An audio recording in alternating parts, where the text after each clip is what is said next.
became what he called a dual state. First, to keep the country running, the ordinary legal system remained in place for most people. And yet, step by step, a parallel system of governance and law emerged, what one scholar called a lawless zone. All right, so that's Adam Schiff fucking talking about some garbage gaslighting, of course. That's what the Democrats do. It's what they always do each and every time. They point the finger at the Republicans, or Trump in this case, and they say, oh, this is the guy doing this. That he's against democracy. He's against the Constitution. When they're the ones who've been getting paid from the fraud that Elon Musk and Doge and Trump have been finding this whole time. So, yeah, Adam Schiff running his damn mouth. Mr. Bailey on the mic, he's the king of the chat. Talks politics with a charm that's hard to match. Women swoon at his wit, his looks, his hair. He's the star of the show, and boy, he's the air. Every week he hits the airwaves, the listeners come alive. Right-wing talk, it's where he thrives. With facts and jokes he weaves through the debate. His voice so smooth it makes you forget to hate. Mr. Bailey on the mic, he's the king of the chat. Talks politics with a charm that's hard to match. So anyways, guys, welcome to another episode of Bailey Talk. I am your host, Jesus Bailey. I'm going to be scrolling through X, reading some of the news here. This is from the news section. Just random stuff, impromptu, so to say. So I'm just gonna go down the news feeds and see what's what, read it a little bit and then give my take on some of it. So that's pretty much what this is here. And I'm gonna start from the top and go all the way down to the bottom. And there's some articles on here that I'm not really too interested in. Something about dire wolves return, science or fiction. I might read some of that, who knows. But here's some of the stuff I want to get into. Rippling acquires Hidden Road for $125 billion. That's that. Ripple. For those of you who don't know Ripple, it's a cryptocurrency platform. So let's see here. Some of the stuff I want to read to you. Ripple acquires Hidden Road for $1.25 billion. Supreme Court upholds Trump's use of Alien Enemies Act. That's something I want to touch up on. Dire wolves return. Boring. Ukraine captures Chinese fighters in Donetsk. I don't know how to pronounce that. But anyways, so if you didn't know, Chinese soldiers have been fighting in Ukraine alongside with North Koreans and Russians. China considers ban on U.S. films amid trade tensions. Apple boosts India iPhone production amid U.S. tariffs. Crockett highlights immigration role in U.S. labor. Dodgers honored at White House. Politics. Musk appeals to Trump over tariffs impacting Tesla. Retirees face 401k losses amid market fluctuations. Pro-Palestine protesters occupy Grand Central Terminal. Trump plans military parade for birthday and army anniversary. Measles outbreak claims 2 unvaccinated children in Texas. Trump considers drone strikes on Mexican cartels. Trump proposes elimination of capital gains tax in 2025. India raises fuel taxes amid global oil price drop. So, as you can see by those news articles, a lot of it has to do with tariffs. A lot of it has to do with Trump, and people are in full-on panic mode, but nothing to be worried about because Trump knows what he's doing, and the negotiations are already coming. 50 to 70 world leaders have already expressed willing to negotiate and come to the table. So they're going somewhere, because if we got 4 more years of Democrat, 4 years of Kamala, we would have no United States. We wouldn't have a country right now. Things would be so bad. So I'm going to start with the first article. That's Ripple acquires Hidden Road for $1.25 billion. Ripple has acquired Hidden Road, a prime brokerage firm, for $1.25 billion, marking it as the first cryptocurrency company to own and operate a global multi asset prime broker. This acquisition aims to integrate traditional finance with decentralized finance, enhancing services for institutional investors by facilitating trading of both digital and traditional assets. The move is expected to boost the mainstream adoption of cryptocurrencies, with Ripple's XRP ledger and its stablecoin RLUSD playing key roles in improving liquidity, and enabling efficient cross margins. So,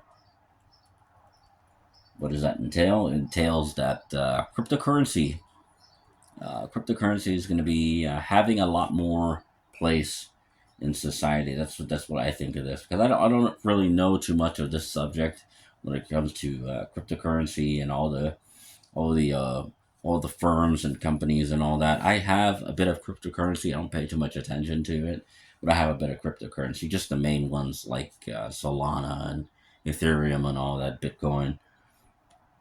So yeah. Uh, Next article: Supreme Court upholds Trump's use of Alien Enemies Act. The U.S. Supreme Court has ruled in a 5-4 decision to allow the Trump administration to use the Alien Enemies Act of 1798 for the deportation of alleged Venezuelan gang members.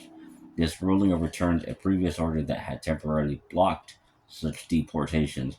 The decision enables the administration to continue its deportation process through the case, though the case remains ongoing with further litigations expected. So, all the people who voted against the Alien Enemies Act, all the people who voted against Trump's use of the Alien Enemies Act, wanted MS-13. They want Tren de Aragua. They want Mexican drug cartels to be here in the United States, right? So I don't know who would vote for gang members to be in the society. This isn't Europe. Like in Europe, they're getting totally screwed. They import a bunch of third worlders and they're fucking shit up, and their societies over there in Europe are getting overwhelmed. If we would have been with Kamala Harris right now, if Kamala Harris would have stole the election, became president, this would be like Biden tenfold, a continuation of this. We wouldn't have a country right now. We would not have a country right now. We would probably be paying way more taxes because we have to take care of these people, right? Who aren't even American. They don't need the help. They're just getting getting rich off taxpayers, off the middle class. So it's a good thing that Trump won the election, and it's a good thing that they didn't block this, and the Supreme Court upheld Trump's use of the Alien Enemies Act, because it is an invasion. It was an invasion, and it's good to see. 'Cause I live in a border town, in a border city. It's good to see no more crowds, no more people being processed by border patrol, and it's just massive amounts of people. So it's good not to see that anymore. If you walk across the border, everything looks nice and clean. So next story: Ukraine captures Chinese fighters in Donetsk. Um, Ukrainian President Vladimir Zelensky announced on April 8th, 2025, that the Ukrainian forces captured two Chinese citizens fighting as part of a Russian army in the Donetsk region. The captured individuals were found with identification documents, bank cards, and personal data. Zelensky has called for an explanation from Beijing regarding the presence of these Chinese nationals in the conflict.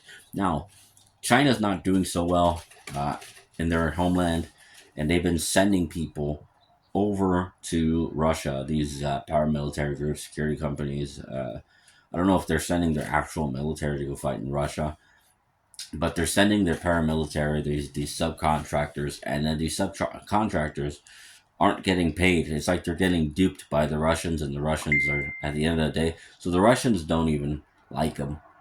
The Chinese government just pretty much just forgot about them, and they're just there, and they're fighting and they're dying for no reason, for a land that's not even theirs. uh, for a country that doesn't even appreciate them being there. And the other side, the Ukrainians, they're their own deal. They have their own problems. But China, in this case, I mean, they're just desperate to try to gain some power and gain some movement, especially with the tariffs right now. I mean, they're not doing so good economically. Their banks have crashed. A lot of their banks have crashed, and the only people making money in China are those closely connected with the CCP and Xi Jinping. So it's an absolute shame that these guys were duped into going over to Russia and fight. That war needs to stop, and they need to negotiate a deal fast because more and more people are going to be dying, and that's absolutely sad and it's crazy. China considers ban on U.S. films amid trade tensions. China is reportedly considering banning or reducing the import of U.S. films as a countermeasure against U.S. tariffs. This potential action is part of an ongoing trade tensions between the U.S. and China. No official confirmation from the Chinese government has been made public yet, but various reports suggest that such measures are under consideration as a response to the U.S. economic policy. Now, what this entails is that China is going to ban U.S. films. They don't want Western films in China. It kind of sounds like North Korea, which China, in my eyes, in my opinion, is becoming. It's just a big North Korea. It's like North Korea, but bigger, maybe a little bit more financially backed. But at the end of the day, it's still North Korea, still communism. I mean, look, they're planning to ban movies from the United States, which it could be good in a way because a lot of the movies that are coming out nowadays are super woke. But if they just banned U.S. movies entirely, that's kind of an overreach, I'd say, because the U.S. makes a lot of good movies over well, some of the older movies, even some of the movies now. But if they decide to ban woke movies like Disney movies and Snow White and all that, no problem. But if they ban like Top Gun or something or Jurassic Park, then it's like what the heck, dude? Like those are old movies. Everybody, they're movies. I mean, it's crazy. So China's cracking down on that. I mean, it's their panic response. I mean, China is panicking. So Trump put tariffs on them, reciprocal tariffs, by the way, and then they put tariffs on the U.S. And then Trump responds with an additional tariff, and then so now I believe the total tariff on Chinese goods as of right now, is 104%. But so they need to come to the table, and I hear they're going to come to the table because their economy, they're not selling anything. They have a surplus of items, and they have nowhere to sell it. And the common business owner in China is getting wrecked, while the only ones who are doing good are the government officials, military officials, government officials, and that all depends too. Not all of them are doing good. Let's see, Apple boosts India iPhone production amid U.S. tariffs. Let's read about this. Apple Inc. plans to increase its iPhone production in India, aiming to export more devices to the U.S. This strategic move is a response to the recent U.S. tariffs imposed on Chinese goods, which have significantly increased costs for products manufactured in China. The tariffs on iPhones exported from India are approximately half of those levied on products from China, making India a more cost effective option for Apple. In March 2025, Apple exported iPhones worth Rs 20,000 crore from India. I guess that's their currency, indicating a substantial increase in the production and export activities from the region. So, I don't want to make any Indian jokes or anything, but the iPhone, I mean, that's fine. I don't really care about that. I mean, it's still gonna get tariffed. It's still gonna get like some sort of tariff. It's not gonna be as much as the China tariff because China, I believe, is like they're going to other places like Africa, the Philippines, and then they have this what is it, the Brick Road uh, initiative, or so the road initiative, where they build stuff in other countries, they finance the countries, and then they end up screwing the countries over in the end. So that's what's going on. China.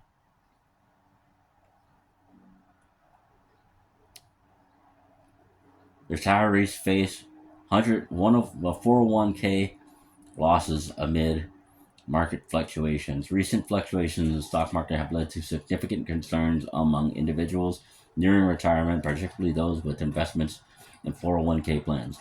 Many are experiencing substantial losses in their retirement funds due to these market changes. Financial experts suggest that those approaching retirement should consider rebalancing their portfolios to include less risky assets, a strategy that could mitigate such impacts.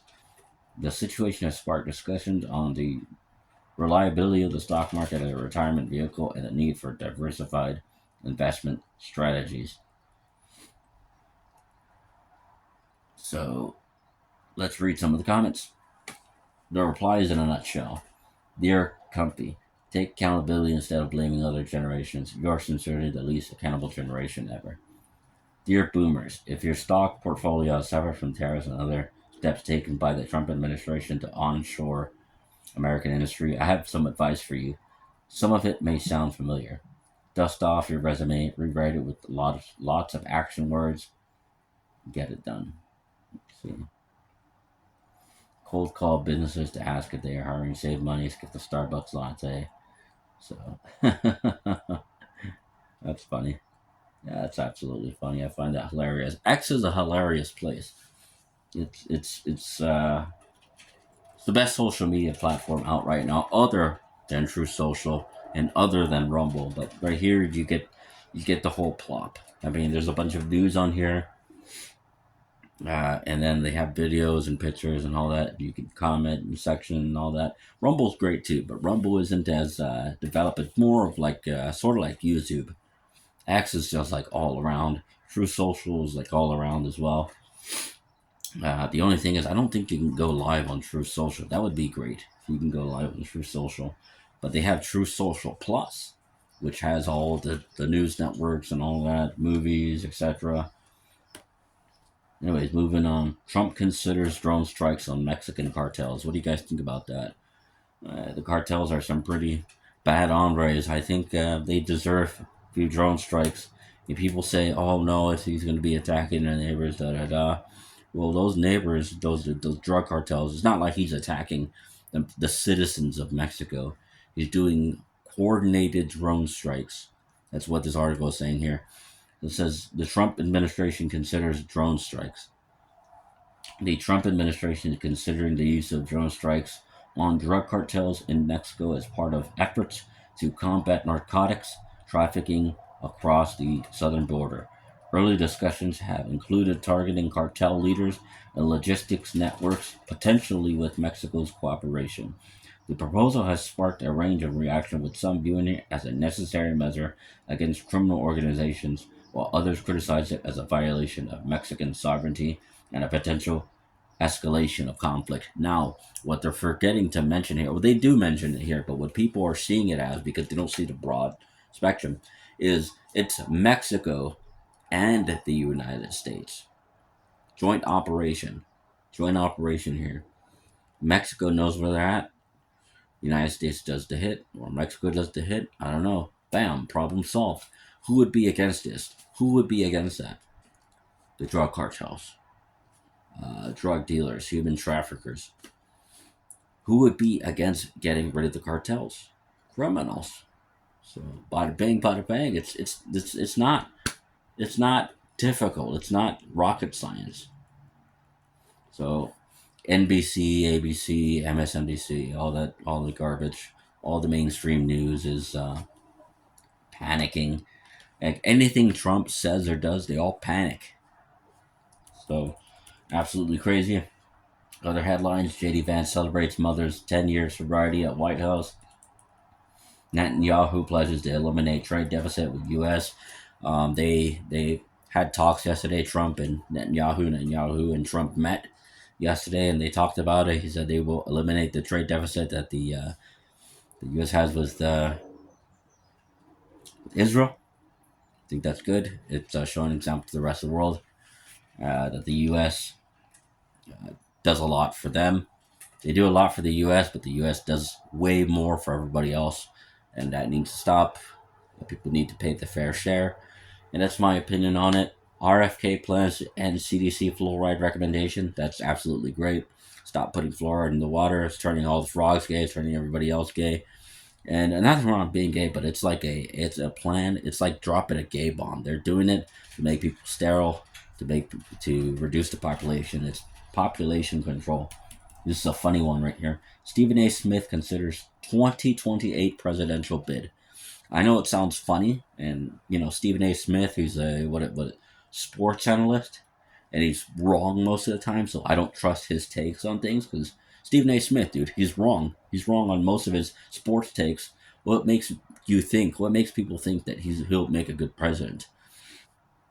He's like going and doing that because I heard Dwayne the Rock Johnson had a presidential bid. Kanye West, as crazy as he is, has a presidential bid. Donald Trump wasn't expected to win. People looked at Donald Trump the same way I'm looking at Stephen A. Smith right now. And look what happened with Trump. He became president. But why is that? Because he's a businessman. He's been talking about politics. He hasn't been directly involved in politics, but he's been talking about politics for 30, 40 years now. And look where he's at now. Stephen A. Smith is barely like dipping into politics. And why are people asking Stephen A. Smith? The hell do I know? Dude, he's a sports guy. He's totally brainwashed by sports, and sports are absolutely meaningless. It's just them running around, kicking a ball into the net or putting a ball in the net. And they're getting paid millions of dollars more than the GDP of fucking France. So it's absolute waste of time. If you like sports like that, it's absolute waste of time. You're a slave. Why would you wear a jersey with another man's last name on it? That's totally gay. Anyways, that's all the time I have for now. I am your host, Jesus Bailey, and this has been Bailey Talk. Mr. Bailey on the mic, he's the king of the chat. Talks politics with a charm that's hard to match. Women swoon at his wit, his looks, his flair. He's the star of the show, in Baja he's the air.